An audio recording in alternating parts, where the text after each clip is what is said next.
शर्मा और आप देख रहे हैं day to day news Bharat. हम आपसे वादा करते हैं कि पूरी निष्पक्षता के साथ पत्रकारिता करेंगे और हमारा कोई भी पत्रकार फील्ड में किसी से किसी भी प्रकार का उपहार या विज्ञापन स्वीकार नहीं करेगा और ना ही किसी को ब्लैकमेल करेगा।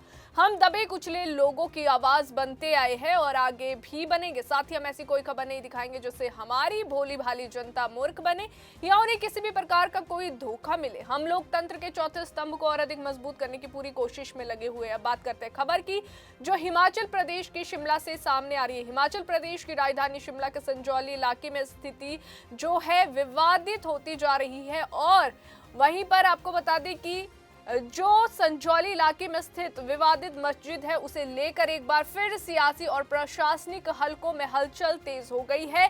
हिंदू संघर्ष समिति ने नगर निगम प्रशासन से मस्जिद की उन मंजिलों को गिराने की मांग की है जिन्हें माननीय अदालत पहले ही अवैध घोषित कर चुकी है।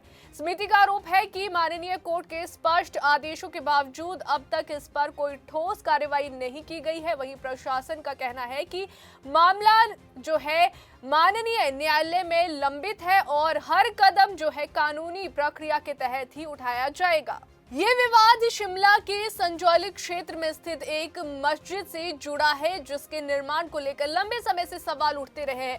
मामला जो है माननीय अदालत तक पहुंचा जहां सुनवाई के दौरान ये सामने आया है कि मस्जिद की ऊपरी 2 मंजिलों का निर्माण नियमों के अनुरूप नहीं है। माननीय कोर्ट ने इन्हें जो है अवैध घोषित करते हुए कार्रवाई के संकेत दिए जबकि निचली 2 मंजिलों को लेकर यथास्थिति बनाए रखने का आदेश दिया गया। यानी माननीय अदालत ने साफ किया है कि निचली मंजिलों पर फिलहाल कोई बदलाव नहीं होगा लेकिन अवैध घोषित हिस्से पर कानून के मुताबिक कदम उठाए जा सकते हैं। सोमवार को हिंदू संघर्ष समिति के प्रतिनिधियों ने शिमला नगर निगम आयुक्त को एक ज्ञापन सौंपा। ज्ञापन में मांग की गई कि माननीय अदालत द्वारा अवैध घोषित की गई मस्जिद की ऊपरी 2 मंजिलों को जो है तत्काल प्रभाव से ध्वस्त किया जाए। समिति का कहना है कि माननीय कोर्ट के आदेश को लागू करना नगर निगम की जिम्मेदारी है और इसमें देरी से लोगों में जो है असंतोष बढ़ रहा है।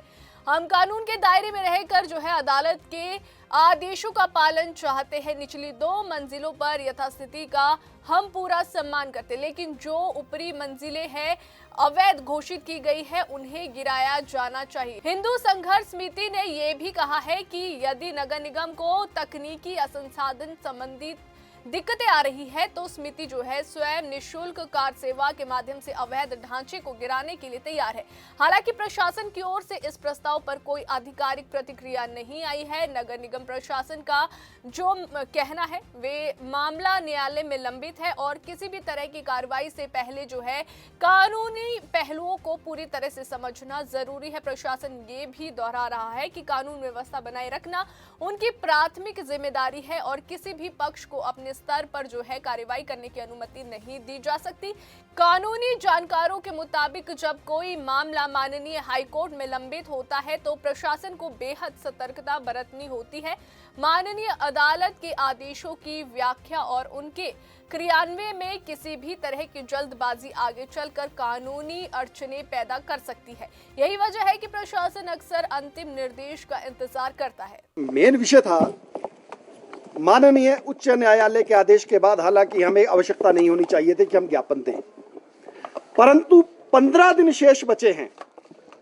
वो अवधि समाप्त होने में 29 दिसंबर को वक्फ बोर्ड और मस्जिद कमेटी द्वारा उस मस्जिद को ध्वस्त किए जाने की समय सीमा समाप्त हो रही है और हमें साफ तौर पे लग रहा है कि मस्जिद कमेटी और जो वक्फ बोर्ड है वो इस उच्च न्यायालय के आदेश को फिलहाल तो नजरअंदाज करता हुआ नजर आ रहा है। इसलिए हमने नगर निगम आयुक्त से आज आग्रह किया है कि आप इसमें स्टेटस रिपोर्ट कॉल कीजिए तुरंत और 1-2 दिन में उसको सार्वजनिक किया जाए और यदि 29 तारीख तक वो लोग इसको ध्वस्त नहीं करते तो नगर निगम शिमला इसको तुरंत ध्वस्त करे और खर्चे की वसूली उनसे करे। यदि उनके पास पैसा नहीं है, नगर निगम के पास लेबर नहीं है तो हिंदू संघर्ष समिति के जो स्वयंसेवक है, वॉलंटियर है, वो स्वेच्छा से निशुल्क ये काम करने के लिए तैयार है। हमने ज्ञापन के माध्यम से नगर निगम आयुक्त को भी ये बता दिया और नगर निगम आयुक्त ने हमें आश्वस्त किया है कि इस पे उचित समय पे कार्रवाई की जाएगी। देखिए, आज जो ज्ञापन आपके समक्ष हमने आपको साथ लेते हुए हमने जो कमिश्नर साहब को दिया है, हमने स्पष्ट सी बात उसमें लिखी है जो माननीय न्यायालय ने कहा है कि इस मस्जिद की जो ऊपरी मंजिलें हैं उसको तोड़नी होगी, जो अवैध है वो उसको तोड़ना होगा। बाकी के आप सभी लोग जानते हैं कि 9 मार्च का समय माननीय कोर्ट ने दिया है, हम उसका इंतजार करेंगे, परंतु जो टूटने वाली चीज़ें हैं उसको तोड़ा जाए। हमने कमिश्नर साहब के समक्ष वो बात रखी है और हमें उम्मीद है कि सरकार अपने और एमसी कमिश्नर साहब अपना कार्य बखूबी से निभाएंगे।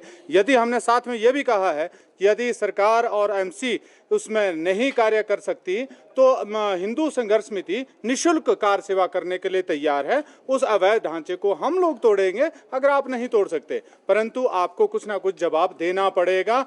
पूरे प्रदेश, पूरा देश देख रहा है कि यदि आप सनातनियों के ऊपर लाठीचार्ज कर सकते हो, बार बार केस लगा सकते हो, परंतु एक अवैध लोगों के लिए अवैध जगह जो आपने बनाई है उसको आप तोड़ने के लिए बार बार अगर आप कोताही बरत रहे हैं, ये हिमाचल प्रदेश नहीं पूरे सिस्टम के लिए शर्म की बात है। देखने वाली बात है कि एमसी उस पर कितना अमल करती है, क्योंकि हमेशा अगर कानून की बात की जाती है तो हिंदुओं के लिए कानून सम्मत बनाए गए हैं। अन्य किसी भी वर्ग के लिए कानून मुझे नहीं लगता कि कहीं कानून कोई काम करता है या कोई काम के लिए पैरवी रखी जाती है। हमेशा हिंदुओं के लिए कानून बने हैं और हिंदू ही उसके ऊपर कार्य करता रहा है, परंतु आने वाली परिस्थितियां कहीं इससे भिन्न होने वाली है यदि इसको बढ़ावा दिया गया। अगर मांगे नहीं मानी जाती है तो क्या फिर से आंदोलन का रास्ता चुना जाएगा?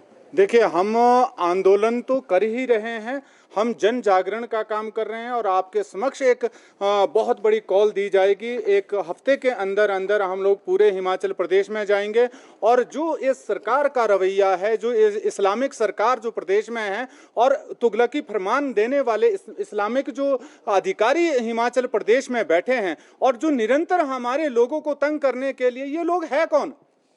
आज हिमाचल प्रदेश की परिस्थिति यह है कि यहाँ पे बाहरी लोगों को तवज्जो दिया जा रहा है, परंतु जो स्थानीय लोग हैं उनकी बारे में बात नहीं की जाती। आप डेमोग्राफी चेंज करने की बात कर रहे हैं, जगह जगह ये बाहरी लोगों की बात कर रहे हैं, परंतु स्थानीय लोगों को के लिए ना तो सरकार के पास रोजगार है, ना किसी प्रकार की व्यवस्था। परंतु यदि सरकार महिमा मंडन कर रही है तो बाहरी लोगों का।